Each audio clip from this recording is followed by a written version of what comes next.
Hey then, leaders, let's have a real talk because far too many of you are accidentally hiring your next problem and wondering why is your team circling the drain 6 months later?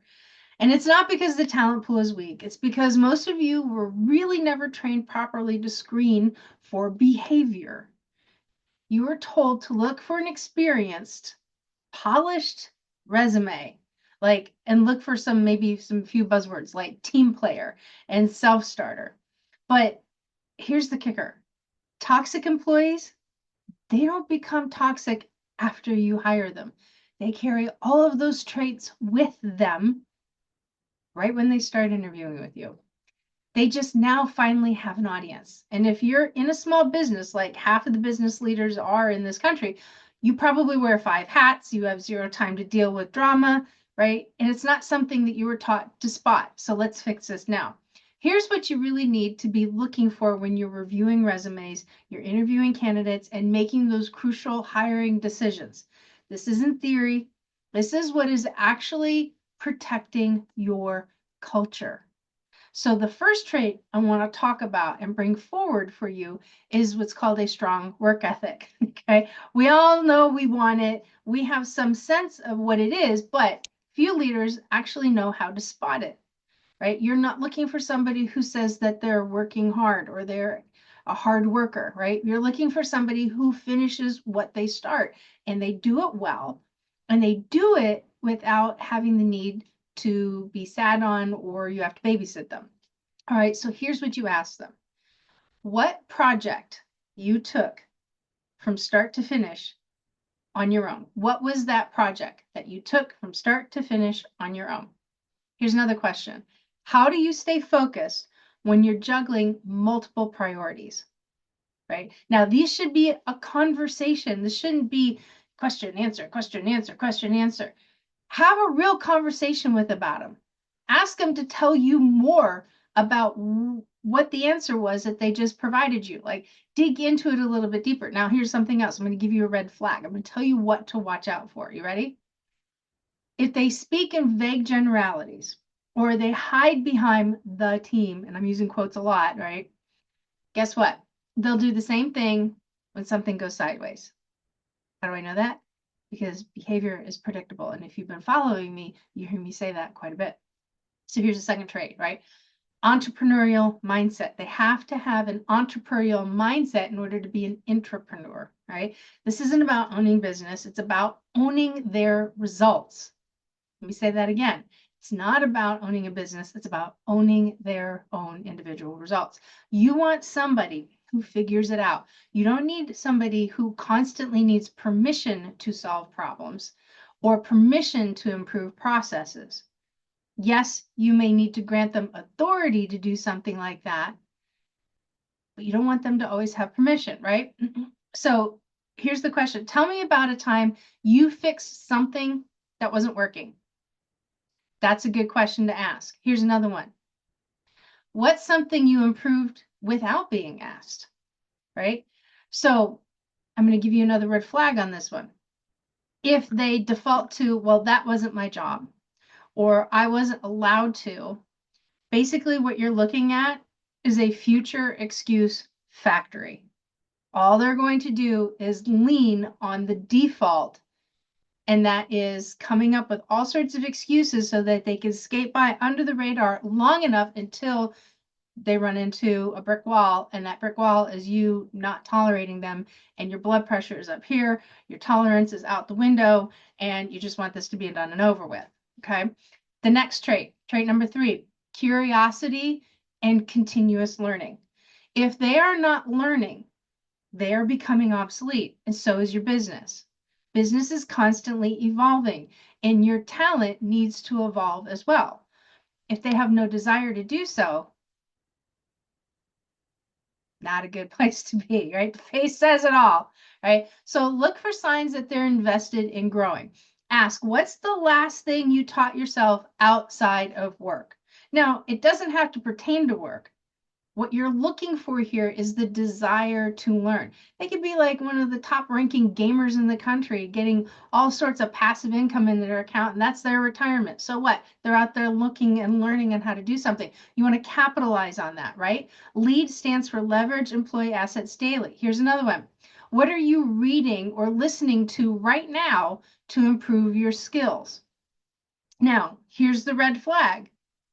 If they tell you they didn't have time to grow, they're already stale.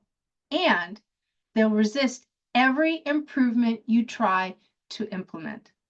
If they are not in it to win it, they are not going to help you take your company forward. Okay. Here's the next trait you want to look for: self-awareness, right? We're not talking about somebody who looks good and somebody who's got, always concerned about the outside. We're talking about what's going on in here and in here, right? So if you want somebody who knows what they're good at and what they're not, that's what you're looking for. Somebody who can take feedback without imploding, without finger pointing, or even ghosting the conversation. I'm not sure which one is more frustrating, right? So here's what I want you to ask them. What's a piece of tough feedback you received, and what did you do with it? That's a good one. Because people can't answer that question with just a yes or no answer. They can't sit there and say something because you like without meaning, because they know they're going to look ridiculous, right? So it pulls that out, pulls that story forward. That's what you want. Here's another question. What's something you're still working on today? If their answers are all humble brags, like I just care too much, or they can't name a weakness at all, you're basically looking at denial in a suit or a dress or a skirt or whatever, right? They're in their Sunday best. Denial in a Sunday best, right? Here's the next trait: communication skills.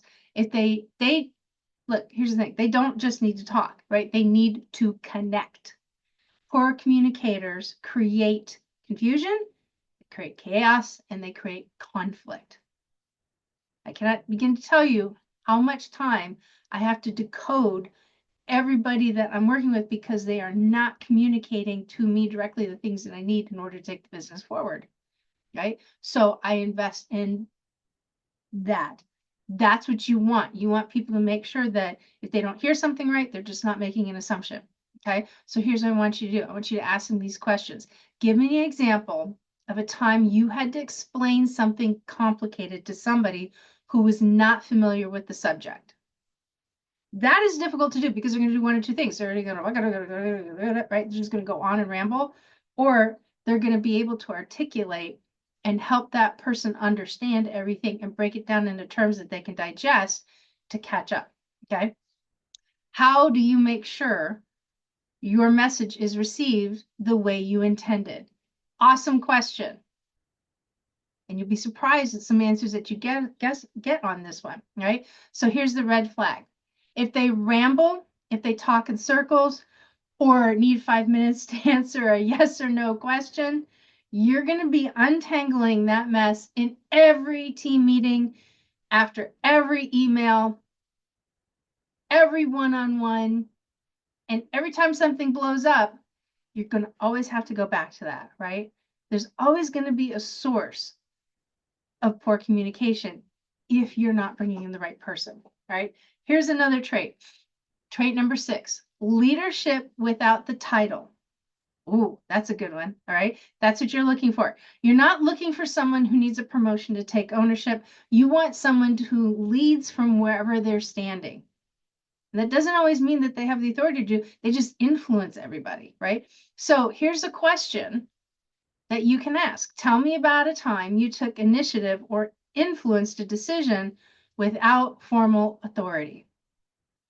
Those are your power hitters, the people who are capable of doing that. These are high performing employees. The people that can't answer that,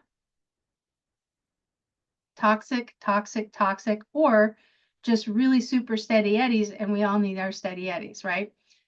Here's another question. How have you helped somebody else succeed at work? That could go either way, right? But it's going to give you depth, right? It's going to give you super depth. You're going to see how deep quality employees or quality candidates go when they talk about, I wound up dropping this project because I knew the greater cause was this and we had to get this out by this time and blah, blah, right? That's what that sounds like. Now, here's another red flag for you. Ready?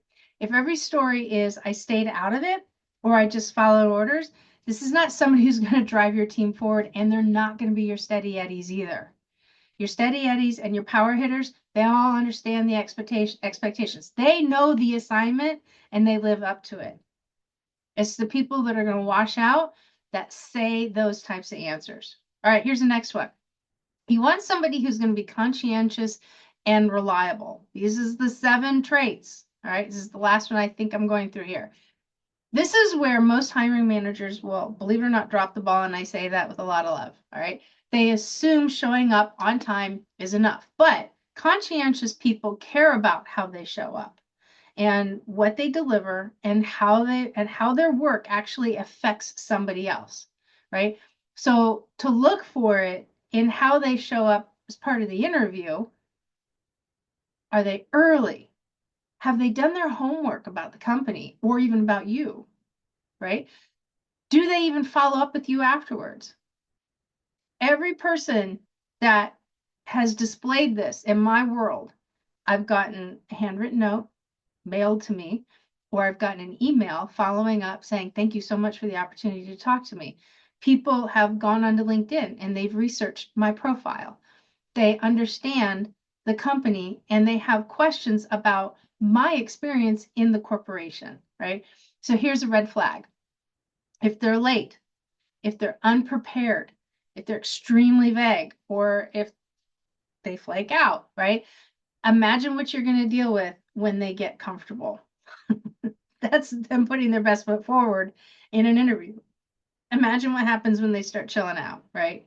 And they integrate. So if your interview process doesn't drill into these behavioral traits, you're not hiring a high performer, you're flipping a coin, right? You're betting your team culture on a gut feeling, and gut alone does not cut it anymore. Yes, use your gut feeling to spot red flags, and unless you are willing to bank on it and go to Vegas on this employee that's going to be a winner, more than likely you're going to have some bigger problems, right? So stop hiring people who interview like a rock star and deliver like a liability. Train yourself and train your managers to probe deeper, look past the resume polish, and add to hiring the people who are going to protect and elevate your company culture. Your business is only as strong as the people you trust to build it. Hire accordingly. Now, if you found this helpful, try it and follow me, right? Try it, share it with other business leaders who are tired of repeating the same hiring mistakes. Drop a comment, let me know what your biggest hiring challenge is, and don't forget to subscribe for more real talk leadership content that actually helps you lead. And I will see you in the next video.